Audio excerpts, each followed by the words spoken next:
नमस्कार दोस्तों, मैं आप सभी का आपके यूट्यूब चैनल स्पाई ट्यूटोरियल में स्वागत करता हूं। उम्मीद करता हूं आप लोगों की तैयारी बहुत ही अच्छी चल रही होगी। अभी तक हमने जितना कुछ भी देखा या सीखा वो सब समझ में आ गया होगा।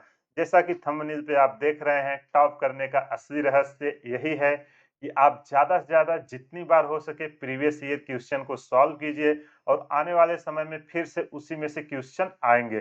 प्रीवियस ईयर का क्वेश्चन का मतलब है कि उसके कॉन्सेप्ट को सीखिए, किस कॉन्सेप्ट पे क्वेश्चन फ्रेम हो रहे हैं, कैसे पूछे जा रहे हैं, कौन से लैंग्वेज को यूज किए जा रहे हैं, उनको आप एनालिसिस कीजिए। एक बार वो आप एनालिसिस कर देंगे, आपको खुद ही समझ में आ जाएगा और आइडिया लग जाएगा कि आने वाले समय में किस टाइप के क्वेश्चन पूछे जाएंगे। तो चलिए बिना टाइम वेस्ट किए हुए सेशन स्टार्ट करते हैं।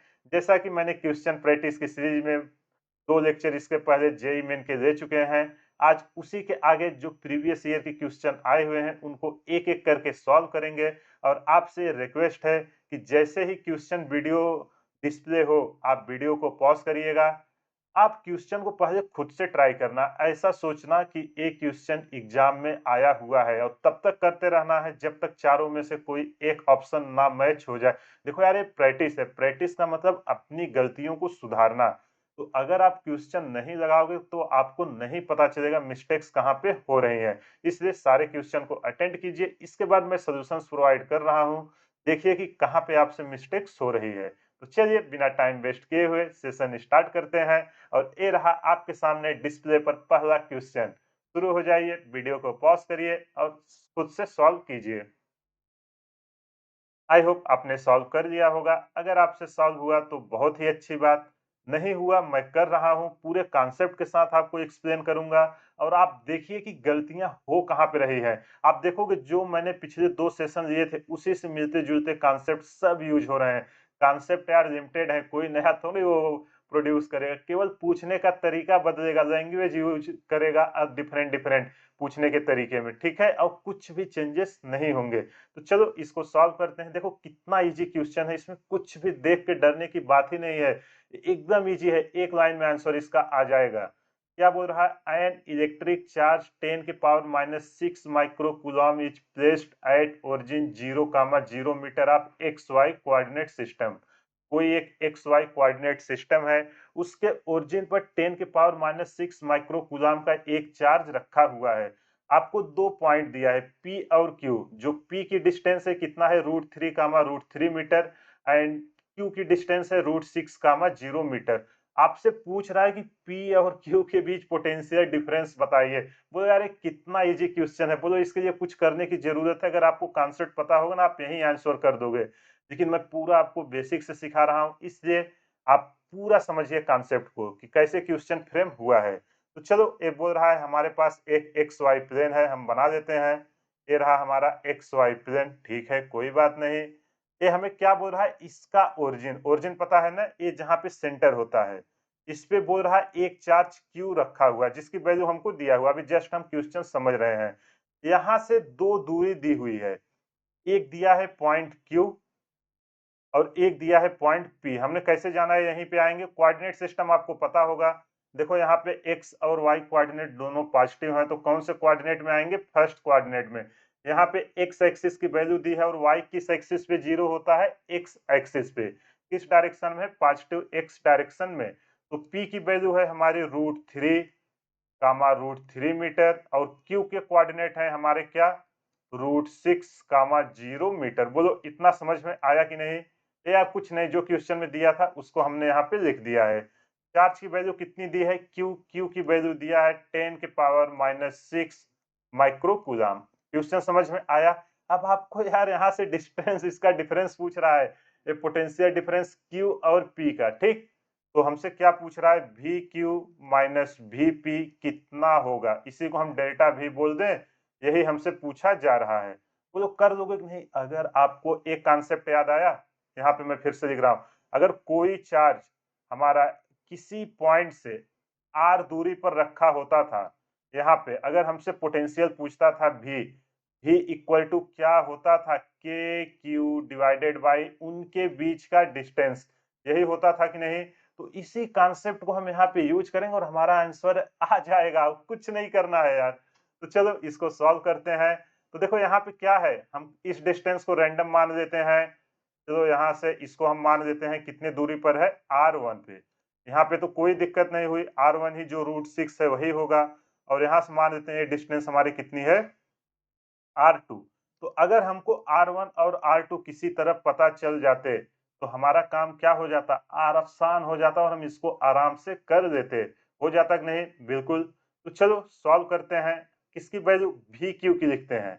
वी क्यू क्या आएगा, वी क्यू की वैल्यू के इंटू क्यू इंटू R1, यही आएगा ना, माइनस के into Q divided by R2।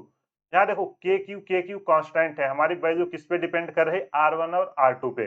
तो चलो यहाँ से वैल्यू निकाल देते हैं। R1 की वैल्यू है √6, R2 की वैल्यू कितनी आएगी, देखो R2 की आप कैसे निकालोगे, बस यही यहाँ घुमाया था और कुछ नहीं था। अगर ये √3 है तो ये एक्स एक्सिस और वाई एक्सिस पे दोनों √3 है ना, देखो इसकी हाइट √3 मीटर है और यहाँ से यहाँ तक ये √3 मीटर है। तो अगर है हमारा क्या है, एक राइट एंगल ट्रायंगल बन गया। अगर ये हमें डिस्टेंस चाहिए सेंटर से लेके, अगर इसको पी ओपी चाहिए, तो हमें क्या होगा, इन दोनों का स्क्वायर करके ऐड करेंगे कि नहीं, बिल्कुल वही करेंगे। तो चलो √3 का स्क्वायर प्लस √3 का स्क्वायर, जब इसको हम सॉल्व करेंगे 3 प्लस 3 क्या होगा 6, लेकिन अंडर रूट में है तो जो हमारी R2 की वैल्यू निकल के आएगी, ये क्या निकल के आएगी, हमारी √6। तो चलो इसकी वैल्यू हम यहाँ पुट करते हैं। डेल्टा भी इक्वल टू क्या है हमारा, के क्यू डिवाइडेड बाई √6 माइनस के क्यू डिवाइडेड बाई √6। अरे यार ये तो देखो दोनों में से कट के जीरो आ गया, कितना आया, ये वैल्यू आई हमारी जीरो। मैं इसीलिए आपको बोल रहा था आप यहाँ पे डिस्टेंस निकालते के क्यू बाई आर, के क्यू बाई √6, इसका √3 का स्क्वायर प्लस √3 का स्क्वायर, ये भी हुआ डिवाइडेड बाई √6, दोनों घट के जीरो आ जाते। 30 सेकंड भी नहीं लगता, आप इसका आंसर कर देते। बोलो समझ में आया कि नहीं? आई होप आपको समझ में आ गया होगा। अगर कहीं भी कुछ भी डाउट है, वीडियो को पॉज कीजिए, एक बार फिर से देखिए, फिर से ट्राई कीजिए, आपको समझ में आ जाएगा। देखो कुछ भी था, कुछ भी नहीं, केवल क्वेश्चन पूछने की लैंग्वेज को इसने बदला था, तरीके को चेंज किया था। ठीक है, चलिए डिस्प्ले पे अगला क्वेश्चन शुरू हो जाइए, वीडियो को पॉज कीजिए और खुद से ट्राई कीजिए। इस क्वेश्चन को यार सही करना है। इस टाइप के क्वेश्चन को मैंने अभी पिछले सेशन जो लिए थे क्वेश्चन प्रैक्टिस के, वहां कराए थे, इसका पूरा डेरिवेशन कराया हूँ। आई होप आपने ट्राई कर लिया होगा। अगर आपसे सॉल्व हुआ तो बहुत ही अच्छी बात, नहीं हुआ तो मैं कर रहा हूँ, देखिए कि कहाँ पे मिस्टेक्स हुई। देखो ये बोल क्या रहा है, the electric field due to a short electric dipole at a large distance r from centre of dipole on the equatorial plane varies with distance. ये कोई एक इक्वेटोरियल प्लेन पे रखा हुआ है इलेक्ट्रिक फील्ड, याद आया डाइपोल क्या होता था, two equal and opposite charge. तो चलो हम मान लेते हैं माइनस क्यू है, ये है क्यू, इनके बीच एकदम छोटू सा डिस्टेंस होता था। यहाँ से हम कितना ले लें, यही होता था ना dipole, two equal and opposite charge placed a small distance, बहुत छोटा डिस्टेंस है। तो ये अगर इनके सेंटर से किसी आर दूरी पर आपसे क्या पूछे, आपसे इलेक्ट्रिक फील्ड पूछे इक्वेटोरियल प्लेन पे, तो आप उसको कैसे निकालते थे, कैसे निकालते थे, याद है कि भूल गए? अरे यार इसमें तो कुछ है ही नहीं, ये तो एकदम इजी। जब अगर हमारा जो आर है ग्रेटर देन एल आता था, तो हमारा जो ई इक्वल टू आता था डाइपोल के कारण क्या आता था, के की value 1 pi 4 pi epsilon not into 2p divided by नीचे आर क्यूब हो जाता था। तो ये जो ई है, ई हमारा आर पे कैसे डिपेंड कर रहा है, 1 बाई आर क्यूब के। तो कौन सा ऑप्शन हुआ, ऑप्शन डी। आपको ये फार्मूला याद होगा, आप बिना पेन उठाए सीधा आंसर टिक कर देंगे। और ये क्वेश्चन जेईई मेन 2023 में आया हुआ है, चार, तो कितना इजी ये क्वेश्चन आया है, कुछ नहीं करना था बस। इसलिए मैं बोलता हूँ आप कॉन्सेप्ट सीखो। अगर इसी देखो डाइपोल पे, पोटेंशियल पे, इलेक्ट्रिक फील्ड पे, इन्हीं तीन टॉपिक को स्ट्रॉन्ग कीजिए, उसी पे क्वेश्चन घूम फिर के सारे आ रहे हैं। यहाँ पी क्या है, पी है हमारा डाइपोल मोमेंट। डाइपोल मोमेंट क्या होता था, क्यू इंटू दोनों डाइपोल के बीच का डिस्टेंस 2l, यही होगा यहाँ ना। बोलो समझ में आया कि नहीं? अब यार हमको कुछ भी देके पूछे हम निकाल लेंगे कि नहीं, आसानी से निकाल लेंगे। आई होप आपको ये समझ में आ गया होगा। ये तो फार्मूला बेस्ड क्वेश्चन था, कुछ करने की भी जरूरत नहीं थी। चलिए डिस्प्ले पे अगला क्वेश्चन आप वीडियो को पॉज़ करिए और खुद से ट्राई कीजिए। बहुत ही अच्छा क्वेश्चन है। आई होप आपने ट्राई कर लिया होगा। अगर आपसे सॉल्व हो गया तो बहुत ही अच्छी बात, नहीं हुआ मैं कर रहा हूँ और देखिए कि कहाँ पे मिस्टेक्स हुई। ये बहुत ही अच्छा, बहुत ही टेक्निकल और बहुत ही ईज़ी क्वेश्चन है, कुछ नहीं है। आपने जो मैथ में मैक्सिमा और मिनिमा नहीं पढ़े हैं, मैंने मैथमेटिकल टूल में भी आपको सिखाया था कि कोई फंक्शन हो मैक्सिमा मिनिमा कैसे निकालते हैं, डेरिवेटिव ये सब निकाल के। उसी पे यार एक क्वेश्चन पूछा है, कुछ नहीं है। क्या बोल रहा है? A 10 microcoulomb charge is divided into two parts and placed at 1 centimeter distance so that the repulsive force between them is maximum. The charge of the two parts are, देखो यार एक कह क्या रहा है कि हमारा एक 10 माइक्रोकूलम का चार्ज है, ठीक है, बना देते हैं। एक हमारा Q है जो हमारा कितने का था, 10 माइक्रोकूलम का था। अब कोई भाई साहब आए, उनको अच्छा नहीं लग रहा तो उन्होंने बोला एक काम करो, इसको हम ब्रेक कर देते हैं। मान लेते हैं ब्रेक कर दिए Q1 और Q2, दो पार्ट में उन्होंने ब्रेक कर दिया है और इन दोनों चार्ज को उठा के 1 सेंटीमीटर की दूरी पर रख दिए हैं, ठीक? कोई नहीं, 1 सेंटीमीटर की दूरी पर रख दिए हैं। मान लेते हैं ये है हमारा Q1, ये है हमारा Q2। तो बोल रहे हैं कि Q1 और Q2 की हम कितनी वैल्यू रखें कि जो इनके बीच कूलम्ब्स लॉ, जो रिपल्सिव फोर्स लग रहा है वो कितना हो, मैक्सिमम हो, उसी को हमें यहाँ पे निकालना है, ठीक? बोलो क्वेश्चन समझ में आया कि नहीं? अब कुछ नहीं है, यहाँ से आप देखो जो हमारी Q1 प्लस Q2 की वैल्यू आई है, ये दोनों चार्ज किसको ब्रेक किए गए हैं? Q को। तो Q की वैल्यू कितनी है? 10 माइक्रो कूलम, यही है ना? तो यहाँ से हमारा जो रिपल्सिव फोर्स होता था, कूलम जी याद आए? 1/4 pi epsilon not Q1 into Q2 divided by r square. R square इनके बीच का ये डिस्टेंस है। तो यार यहाँ पे देखो दो वेरिएबल हैं, Q1 और Q2 दोनों बदल रहे हैं। ये 1/4 पाई एप्सिलॉन कांस्टेंट है, आर हमारा डिस्टेंस देके फिक्स कर दिया है। बदल क्या रहे हैं? Q1 और Q2।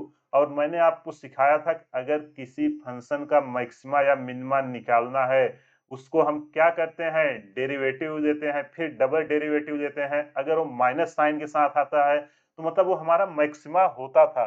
और डिटेल में देखना है तो मैंने मैथमेटिकल टूल में मैक्सिमा मिनिमा का एक लेक्चर बनाया है, वहां पे जाके देख लीजिए। तो यहाँ पे देखो यार Q1 Q2 दो वेरिएबल हैं, इनको उठा के किसी एक वेरिएबल में करना है। तो चलो हम इसको यूज कर देते हैं, इस इक्वेशन को।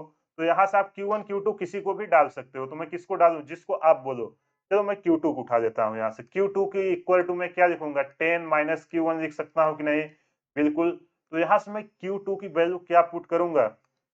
तो जो यहाँ हमारा F आया है, 1/4 पाई एप्सिलॉन को K दे दूं और R स्क्वायर कांस्टेंट है, इसको एक साथ कर देते हैं बाहर। अंदर ये हमारा क्या बचा? Q1 और Q2 की वैल्यू अब क्या हो चुकी है? 10 माइनस Q1। तो चलो इसको हम ओपन करते हैं। ये आएगा हमारा K by r square constant है। अंदर क्या बचेगा? 10 Q1 माइनस Q1 स्क्वायर। बोलो समझ में आया कि नहीं? अब देखो फोर्स हमारा किस पे चेंज हो रहा है? केवल Q1 पे बदल रहा है। K by r square fix है। तो अगर हम फोर्स को Q1 के रेस्पेक्ट में डेरिवेटिव ले लें, डबल डेरिवेटिव अगर उसका निगेटिव आ जाए और जो सिंगल डेरिवेटिव को हम जीरो के इक्वल करते थे तो हमें क्या मिलता था? मैक्सिमा या मिनिमा का पॉइंट मिलता था। तो चलो ये किसके रेस्पेक्ट में वेरी कर रहा है? ये हमारा चार्ज Q1 के रेस्पेक्ट में वेरी कर रहा है। तो इसका हम दोनों साइड डिफरेंशिएशन लेते हैं, d by d Q1 K by r square. पता है ना डिफरेंशिएशन? अरे कुछ नहीं, जो बदल रहा है उसका डिफरेंशिएशन ले लेना है। 10 Q1 माइनस Q1 स्क्वायर। जो कांस्टेंट है उस पे डिफरेंशिएशन कुछ नहीं होगा। तो K बाई आर स्क्वायर तो कांस्टेंट है, इसको ले लेंगे बाहर और ये किसके बराबर आना चाहिए? जीरो। तो हमें क्या मिलेगा? मैक्सिमा या मिनिमा हमारा वो पॉइंट मिल जाएगा। बोलो समझ में आया कि नहीं? तो चलो इसको हम और आगे ब्रेक करते हैं। तो यहाँ से यार मैं K by r square d by बदल कौन रहा है? D Q1। देखो इसलिए मैं इतना डिटेल में बता रहा हूँ ना, बहुत स्टूडेंट ऐसे होंगे जो नीट की कर रहे होंगे, उनको ये नहीं पता होगा, इसलिए इतना डिटेल में सारी चीजें आपको सिखा रहा हूँ। इक्वल टू जीरो, एक K बाई आर स्क्वायर है, क्या हो जाएगा हमारा? जीरो हो जाएगा। अब डी बाई डी Q1 का हम क्या करेंगे? डिफरेंशिएशन।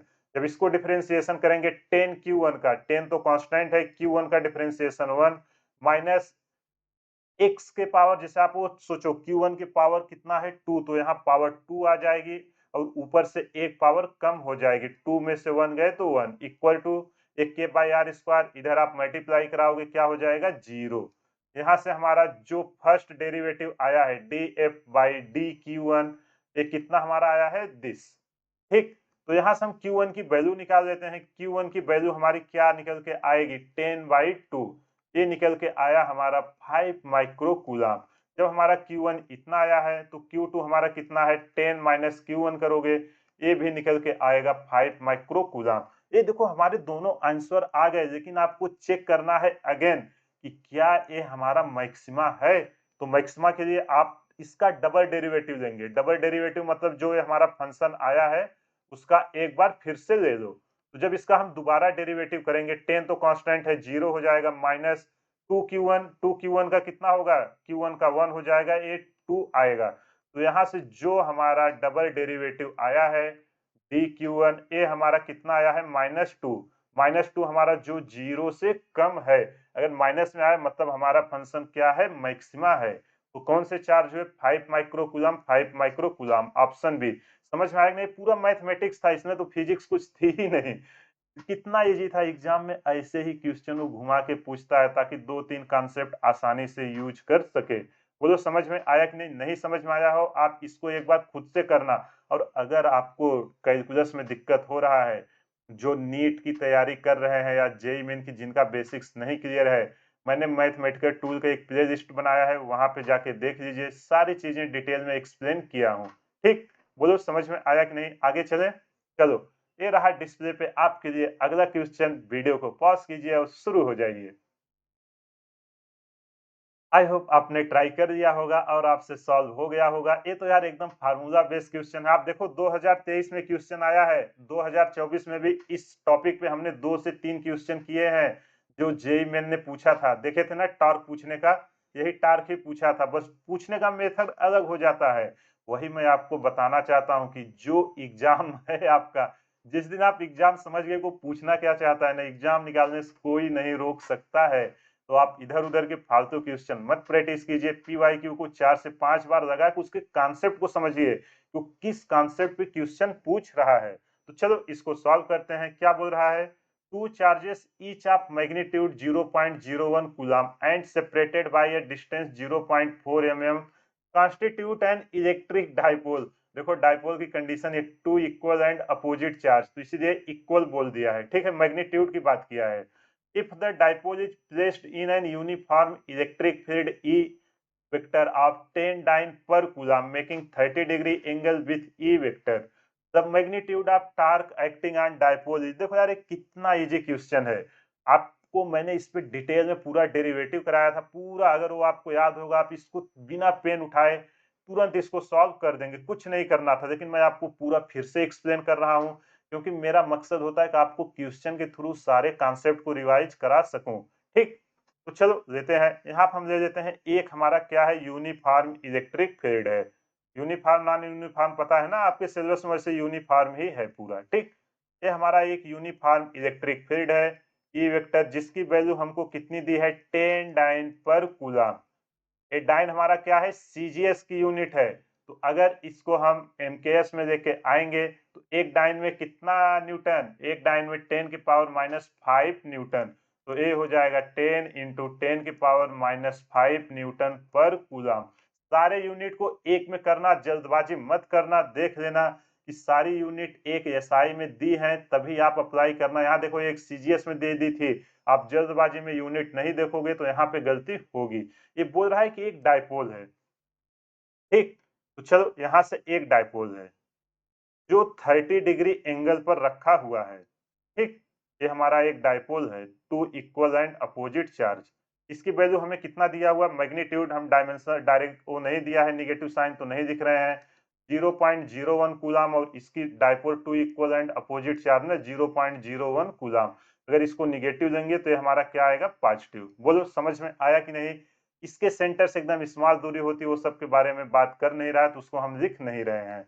इलेक्ट्रिक फील्ड से कितना एंगल बना रहा है 30 डिग्री का एंगल बना रहा है।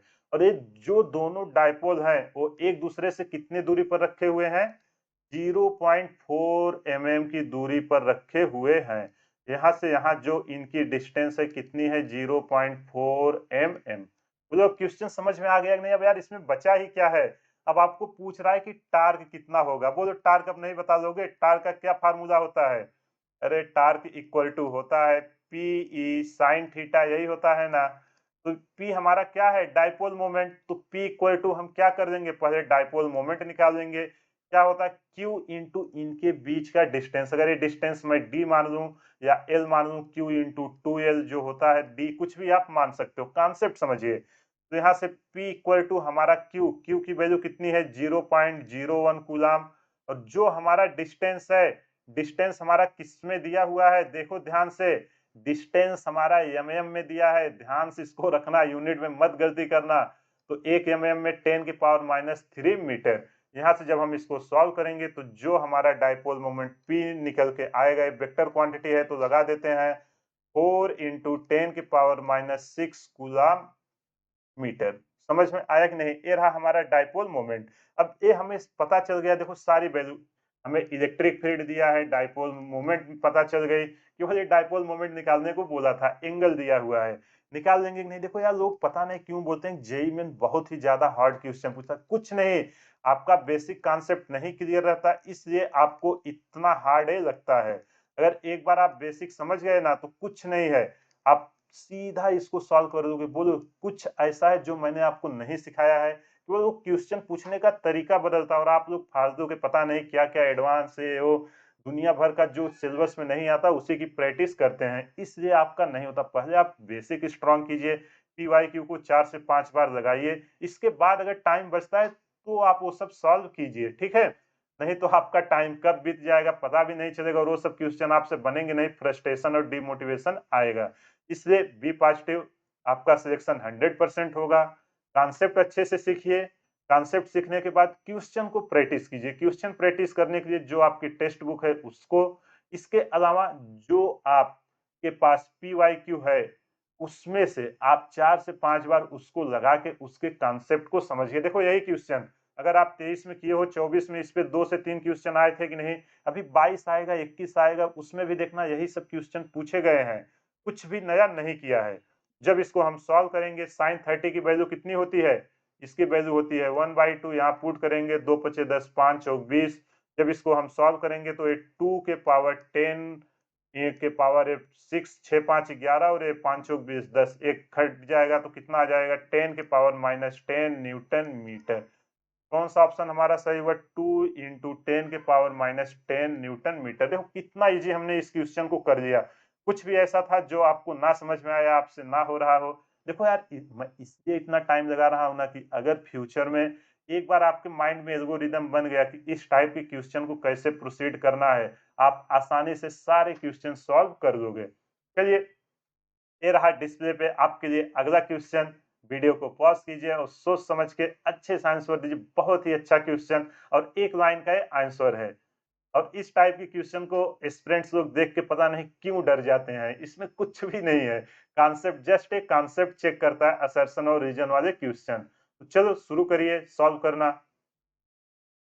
आई होप आपने सॉल्व कर लिया होगा। अगर आपसे सॉल्व हो गया तो बहुत ही अच्छी बात, नहीं हुआ तो मैं कर रहा हूँ। देखिए कि कहाँ पे आपसे गलती हुई। देखो यार ये कह क्या रहा है? 2 स्टेटमेंट दिए हैं, आपको बताना इन चारों में से कौन सही कौन गलत है। तो देखो पहला असर्शन क्या दिया है? If an electric dipole of dipole moment 30 into 10 की power -5 coulomb is enclosed by a closed surface, the net flux coming out of the surface will be 0। अरे यार ये देखो कितना इजी क्वेश्चन है। बस केवल देखो पूछने के तरीके को घुमाया है। गॉस लॉ याद है क्या होता था? कि अगर हमारा कोई इनक्लोज्ड सरफेस है, उसके अंदर जो चार्ज रखे हम उसी की बात करते थे। जो हमारा नेट फाई आता था वो हमारा क्या आता था? जो इनक्लोज्ड अंदर के चार्जेस हैं, Q net divided by epsilon, यही आता था कि नहीं? बिल्कुल यही। तो ये बोल रहा है कि एक क्लोज्ड सरफेस है, इसके अंदर एक डाइपोल रखा है। देखो यही खेला किया है। स्टूडेंट लोग यही कंफ्यूज होंगे। डाइपोल का मतलब क्या होता है? Two equal and opposite charge. अगर ये हमारा माइनस क्यू है तो ये हमारा कितना होगा? Plus Q. Two equal and opposite charge. तो अगर two equal and opposite charge है तो इनका जो क्यू नेट आएगा, क्यू नेट हमारा क्या आएगा, माइनस क्यू प्लस क्यू, ये तो मिलके हमारा जीरो आ गया। जब एक क्यू नेट हमारा जीरो आ गया है तो फाई नेट हमारा जो इस इनक्लोज सरफेस से बाहर आएगा, हम केवल अंदर के चार्ज को मैग्नीट्यूड के साथ ऐड करते थे, वो हमारा कितना आएगा, जीरो। बिल्कुल सही, पहला असर्शन हमारा सही हो चुका है। कितना इजी क्वेश्चन पूछा था, बस डायपोल पे पूछ दिया था कि जस्ट टू, देखो एग्जाम क्या है, जस्ट टू चेक करना चाहता है कि आपको बेसिक अंडरस्टैंडिंग आती है कि नहीं। रिसर्च विसर्च आप 4 साल बीटेक में जाओगे, सब कुछ वहां होगा। जस्ट वो ये चेक करना चाहता है कि आपको बेसिक कैलकुलेशन आती है कि नहीं, बेसिक कॉन्सेप्ट आप अप्लाई कर पा रहे हो कि नहीं, क्योंकि बीटेक में ताकि आप आसानी से वो सब चीजों को टैकल कर सको। और कुछ नहीं है एग्जाम, देखो ना, कोई भी क्वेश्चन इतना हार्ड है जो रॉकेट साइंस से आप ना कर पाओ। रीजन क्या बोल रहा है, electric dipole consist of two equal and opposite charge, बिल्कुल सही। इलेक्ट्रिक डायपोल हमारा two equal and opposite charge consist करता है, जिसके कारण नेट फ्लक्स हमारा जीरो है। तो एक रीजन भी हमारा क्या है, सही है, और एक करेक्ट एक्सप्लेनेशन है। तो कौन सा ऑप्शन सही हुआ, A is true, R is, A गलत हुआ, ए भी गलत हुआ। A and R true but R is no, ये भी गलत है। आर तो हमारा करेक्ट एक्सप्लेनेशन है ना, क्योंकि टू अपोजिट चार्ज है, दोनों का सम करेंगे तभी तो फ्लक्स जीरो आया। तो कौन सा ऑप्शन सही हुआ, ऑप्शन डी। देखो कितना इजीली हमने इस क्वेश्चन को कर दिया, कुछ इसमें था, कुछ भी नहीं था, एकदम इजी सा क्वेश्चन था।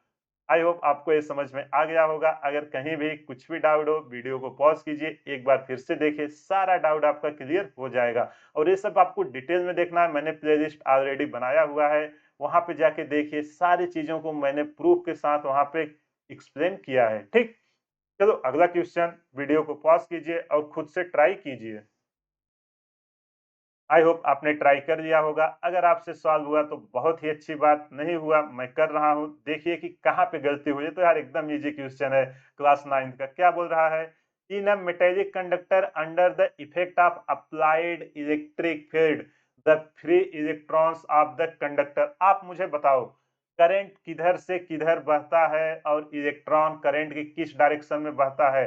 अगर ये हमारा वायर है, अगर इधर हमारा करंट बह रहा है ना, तो हमारा इलेक्ट्रॉन किधर जाएगा, करंट के फ्लो के अपोजिट डायरेक्शन में इलेक्ट्रॉन जाता है।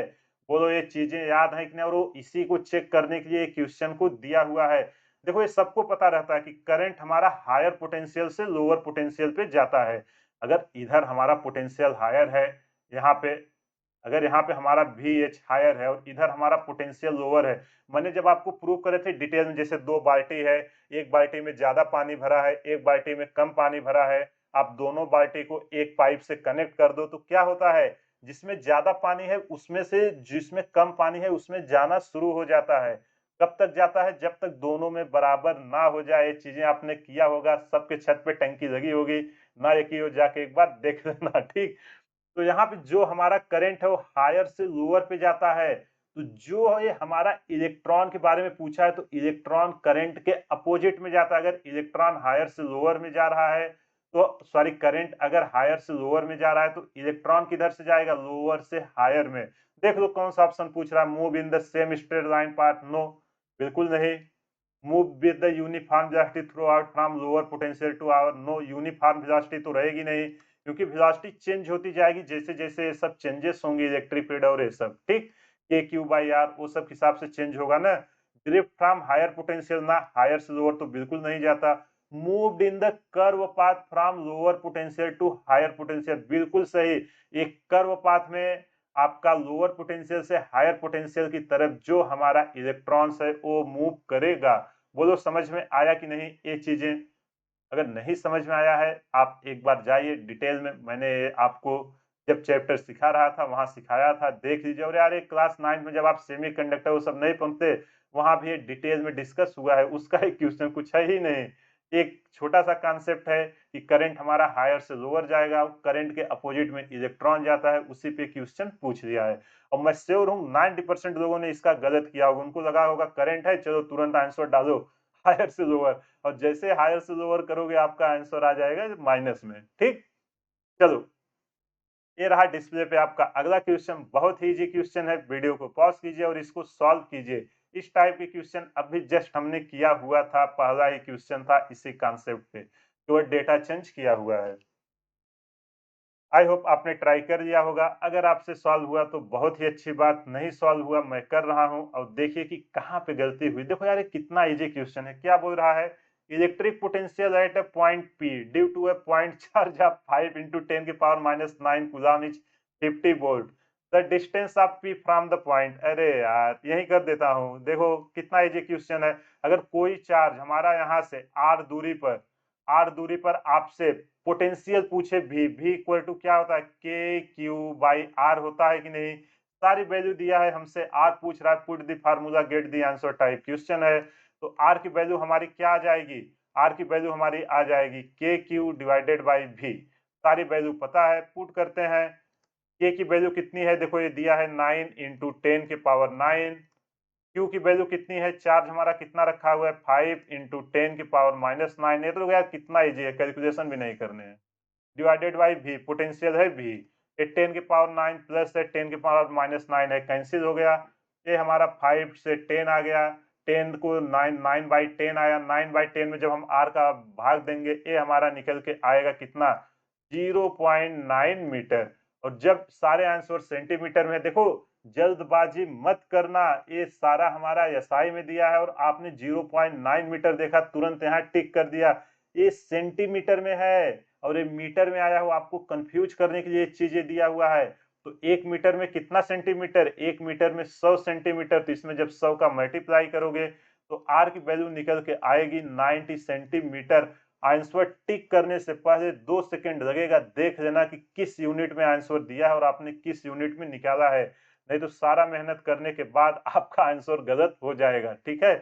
तो कितना इजी क्वेश्चन है। पोटेंशियल पे फिर से क्वेश्चन पूछा। पोटेंशियल, डाइपोल, इलेक्ट्रिक फील्ड और जो हमने वो स्फीयर के नहीं कराए थे या इनफिनाइट सीट, उन्हीं सब पे क्वेश्चन पूछे जाएंगे, उसके अलावा कुछ नहीं पूछा जाएगा। आप उसको एक बार अच्छे से देखो, डिराइव करना सीखिए। मैं आपको कॉन्सेप्ट सिखाता हूँ, जैसे जैसे आप वैसे वैसे कॉन्सेप्ट सीखिए। फार्मूला मत रटिए, नहीं तो नहीं सॉल्व होगा एग्जाम में। वो क्वेश्चन घुमाएगा और आपसे नहीं सॉल्व होगा। देखो अगर आप ये फार्मूला रट्टा मारोगे नहीं याद होगा, लेकिन बेसिक याद रहेगा, आप इसको आसानी से कर लोगे, ठीक। चलो ये रहा डिस्प्ले पे आपके लिए अगला क्वेश्चन। आप वीडियो को पॉज करिए और शुरू हो जाइए। बहुत ही इजी क्वेश्चन और बहुत ही टेक्निकल क्वेश्चन है। आई होप आपने ट्राई कर लिया होगा। अगर आपसे सॉल्व हो गया तो बहुत ही अच्छी बात, नहीं सॉल्व हुआ तो मैं कर रहा हूं और देखिए कि कहां पे गलती हुई। यहीं पे करेंगे, चलो यहीं पे कर देते हैं, क्यों दूसरे पे जाएं। फटाफट, ठीक। ये यार इनफिनाइट प्लेट के कारण आपको अगर इलेक्ट्रिक फील्ड पूछता था कितना होता था, याद है कि भूल गए? अभी मत भूलो यार, एग्जाम देना है। अगर इन पे सरफेस चार्ज सिग्मा है तो कितना होता था? Sigma by 2 epsilon not. इनसे कितनी भी दूरी पे पूछा जाता था, वो डिस्टेंस पे नहीं डिपेंड करते थे इनफिनाइट प्लेन शीट के कारण। इसी को यूज करके इसने दो प्लेट लगाया है। एक प्लेट 1 है, इस प्लेट को नाम 1 दे देते हैं, इस प्लेट को नाम 2। यहाँ पे देखो 3 जगह पे इलेक्ट्रिक फील्ड पूछा है, 1 पे, 2 पे और 3 पे। कि हमारे इलेक्ट्रिक फील्ड कितना होंगे, आप उसको हमको बता दो। 4 ऑप्शन दिए हैं। कितना इजी क्वेश्चन है यार, कुछ नहीं करना है। इसको यूज करिए और तुरंत आंसर आ जाएंगे। तो अब जब इलेक्ट्रिक फील्ड लगाना है तो हम इसको चलो कुछ डायरेक्शन एज्यूम कर देते हैं। मैं इस साइड को, देखो सबको एन दिया है ना, एन कैप हमारा डायरेक्शन है। तो इस साइड को मैं क्या दे देता हूँ? माइनस। इस साइड को माइनस एन ले लेता हूँ और जो हमारा राइट साइड जाएगा उसको हम ले देते हैं प्लस एन कैप, ठीक। चलो वैल्यू शुरू करते हैं। आप मुझे बताओ, पहले यहाँ पे शुरू करते हैं E1 पे। यहाँ पे हमारा देखो दो चार्ज हैं, इसके कारण इलेक्ट्रिक फील्ड किधर आएगा? पॉजिटिव है हमारा, रिपेल करेगा। रिपेल करेगा कि नहीं? इधर हमारा कितना आएगा? कितना आएगा? E1। ये आएगा हमारा, 1 मिनट पेन फंस रही, ये आएगा हमारा E1 वेक्टर। इसी कारण हमारा इलेक्ट्रिक फील्ड 2 के कारण कितना? 1 मिनट पेन फंस रही है। इसी तरह हमारा E2 क्या है? वो भी पॉजिटिव चार्ज है। ये क्या हमारा करेगा? सही हो गया ना। ये हमारा इलेक्ट्रिक डेंसिटी देखो 2 के कारण ये भी पॉजिटिव है। अगर इस डिस्टेंस पे मैं निकालूं तो ये भी इसको क्या करेगा? ये भी इसको रिपेल करेगा। तो ये भी हमारा इसी डायरेक्शन में आएगा, E2 वेक्टर। ये लेफ्ट साइड में आया, लेफ्ट साइड में हमने क्या माना है? निगेटिव। तो चलो एक पेज अलग ले लेते हैं। यहाँ पे जो हमसे पहले डायरेक्शन में पूछा था ई नेट, कहाँ पे? फर्स्ट साइड में। देखो कुछ नहीं है, यहाँ पे आपको देखो दोनों निगेटिव डायरेक्शन में है। तो minus sigma by 2 epsilon not, यही आएगा ना एन कैप। माइनस E2 की value sigma by 2 epsilon not into n cap. जब इसको हम सॉल्व करेंगे तो ये क्या निकल के आएगा, -2 sigma by 2 epsilon not into n cap. ये 2 से 2 कैंसिल हो गया, तो ये हमारी वैल्यू निकल के आई है minus sigma by epsilon not into n cap. ये हमारी यूनिट डायरेक्शन को दिखा रहा है। अब चलो बात आ गई दूसरी की करते हैं। दूसरी की देखो E1 ये हमारी सीट है। इस सीट से E1 क्या करेगा, किस डायरेक्शन में जाएगा, इस डायरेक्शन में आएगा, जोन 2 में। E1 हमारा इसी डायरेक्शन में आएगा ना, कलर वही देते हैं। ये है हमारा E1, क्यों? क्योंकि ये रिपेल करेगा पॉजिटिव चार्ज, और E2 किधर लेके जाएगा? E2 देखो ये ए सेट का पॉजिटिव है, तो इससे इलेक्ट्रिक फील्ड अवे, तो इस डायरेक्शन में जाएंगी। 2 पे तो यार ये हमारा 0 हो गया। अरे सिग्मा बाई 2 एप्सिलॉन नॉट यहाँ पे देख लेते हैं, जो ये हमारा ई नेट 2 है, ठीक। ये हमारा कितना है, E1। अगर हम इसको प्लस और एक को माइनस लें तो हमारा फर्स्ट वाला क्या है, ए माइनस, ये हमारा है E1 वेक्टर, यही आएगा ना E1 वेक्टर, प्लस इधर माइनस हो जाएगा E2 वेक्टर। दोनों की वैल्यू सेम है, तो ये हमारा कितना निकल के आएगा, 0। यहाँ पता है ना, दोनों देखो यहाँ पे दोनों ऐड हो रहे हैं सेम डायरेक्शन में वेक्टर के साथ, इसलिए मैंने डायरेक्ट लिखा है।